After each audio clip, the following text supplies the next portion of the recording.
जादुई तोता। एक छोटे से गांव में एक गरीब परिवार रहता था। उस परिवार में रामू और उसकी बीवी सीता उसके बेटे चिंटू के साथ रहते थे। उसी गांव में एक तोता भी रहता था। उसका नाम रघु। वो किस्मत का धनी था। जहां भी जाता वहां किसी भी चीज की कमी नहीं पड़ती थी। एक दिन रघु उड़ते उड़ते उस गरीब गया। रघु सोचता है, अरे वाह, लगता है यहाँ आज बहुत अच्छा खाना मिलेगा। मैं पेट भर के खाऊंगा। वो एक कटोरी में रखे अमरूद देखता है। अरे वाह, अमरूद, मुझे तो ये बहुत पसंद है। मैं तो इसे पेट भर के खाऊंगा। रघु तोता अमरूद खाने ही लगता है।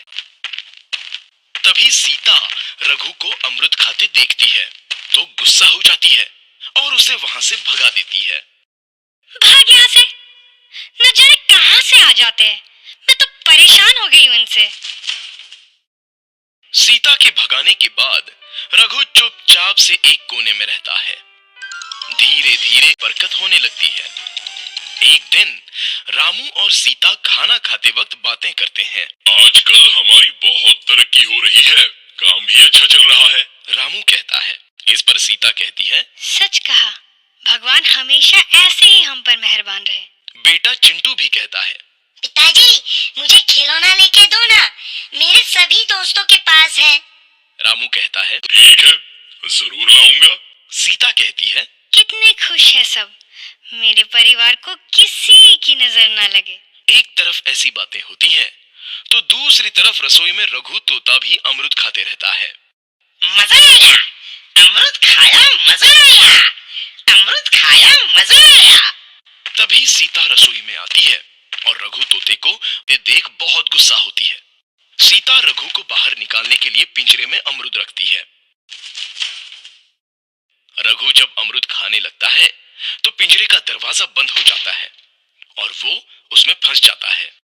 मुझे बाहर निकालो, मैं यहाँ फंस गया हूँ, मुझे बचाओ। अगले दिन सीता पिंजरा उठाकर दूर उस रघु को छोड़ देती है। रघु के जाते ही उनके घर आई बरकत धीरे धीरे कम हो जाती है। उन्हें बहुत घाटा होता है। सीता कहती है, ये क्या हो रहा है? अचानक इतना कैसे बदल गया? अभी तक तो सब कुछ अच्छा चल रहा था। रामू कहता है, लगता है भगवान हम पर रूठ गए हैं। चिंटू भी कहता है, लगता है अब मुझे खिलौने भी नहीं मिलेंगे। और वो रोने लगता है और बाहर चला जाता है। कुछ दिन बाद रघु तोता फिर से उस घर में आता है। वापस आया, मैं वापस आया, अब मैं जमकर अमरूद खाऊंगा। रघु सीधा रसोई घर में चला जाता है और अमरूद खाने लगता है। कुछ देर बाद सीता रसोई में आती है और रघु को देख कहती है, एक तो घर में पहले से इतनी दिक्कत चल रही है और ऊपर से ये तोता मुझे और परेशान कर रहा है। सीता रघु को वहां से भगा देती है। रघु उड़कर किसी कोने में छुप जाता है। कुछ दिन बाद धीरे धीरे उस घर की बरकत वापस आने लगती है। काम भी अच्छे से चलने लगता है। एक रात जब रघु तोता अमरूद खाने जाता है तो पिंजरे में फंस जाता है। ये लोग आखिर चाहते क्या है? एक तोते को शांति से अमरूद खाने क्यों नहीं देते?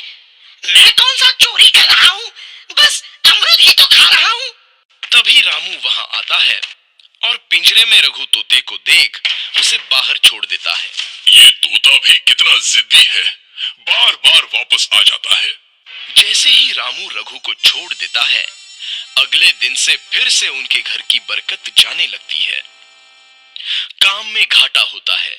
किसी को समझ नहीं आ रहा था कि ऐसा क्यों हो रहा है। रघु तोता घर आता है तो अचानक बरकत आती है और जब रघु तोता को बाहर निकालते हैं तो बरकत चली जाती है।